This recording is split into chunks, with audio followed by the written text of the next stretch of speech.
अस्सलाम वालेकुम, welcome to Javed publishers.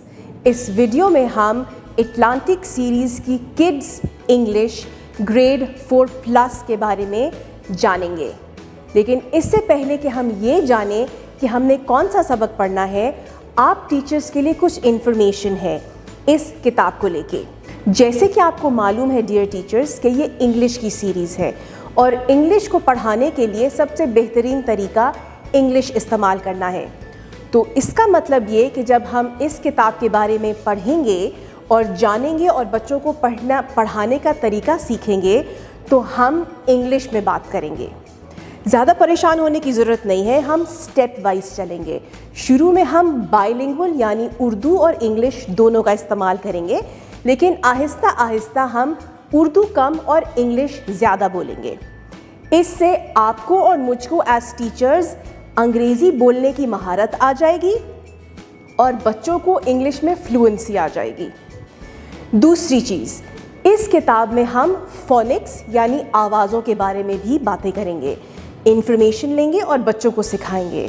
अब आपको ये जानने की ज़रूरत है कि फोनिक्स यानी आवाज़ें दो किस्म की होती हैं, एक लंबी यानी लॉन्ग और दूसरी शॉर्ट यानी छोटी। सो फोनिक्स में आवाज़ें लॉन्ग साउंड्स भी होती हैं और शॉर्ट साउंड्स भी होती हैं। तो जब हम जहाँ जिस टॉपिक पे जाएंगे वहाँ मैं आपको गाइड करती जाऊँगी कि लॉन्ग साउंड कहाँ आएगा और शॉर्ट साउंड कहाँ आएगा। तीसरी चीज़, जब हम अल्फ़ाबेट्स की बात करेंगे तो आपको एज टीचर्स खुद भी ये जानने की ज़रूरत है और बच्चों को भी बताने की ज़रूरत है कि अल्फ़ाबेट्स में 3 चीज़ें सामने आती हैं। पहला, उस अल्फ़ाबेट की शक्ल यानी शेप। दूसरा, उस अल्फ़ाबेट का नाम यानी नेम। और तीसरा, उस अल्फ़ाबेट की साउंड यानी आवाज़।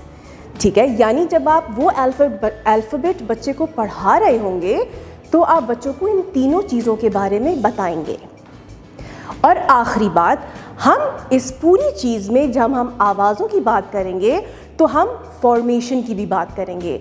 फॉर्मेशन का मतलब कि जब हम आवाज़ निकालेंगे तो हमारा मुंह किस शक्ल का होना चाहिए, हमारी ज़ुबान कहाँ होनी चाहिए और जो हवा निकलेगी और आवाज़ निकलेगी वो किस वक्त और कैसे निकलेगी। तो पूरी चीज़ों को हम फोकस करते रह जाएंगे। इस फोकस को करते हुए ये सिर्फ बात आपके लिए नहीं बल्कि आप समझेंगी और फिर यही चीज़ अपने बच्चों को भी कराएंगी। कीप वॉचिंग, अपना बहुत ज़्यादा ख्याल रखिएगा और जुड़े रहिएगा बोलती किताबों के साथ।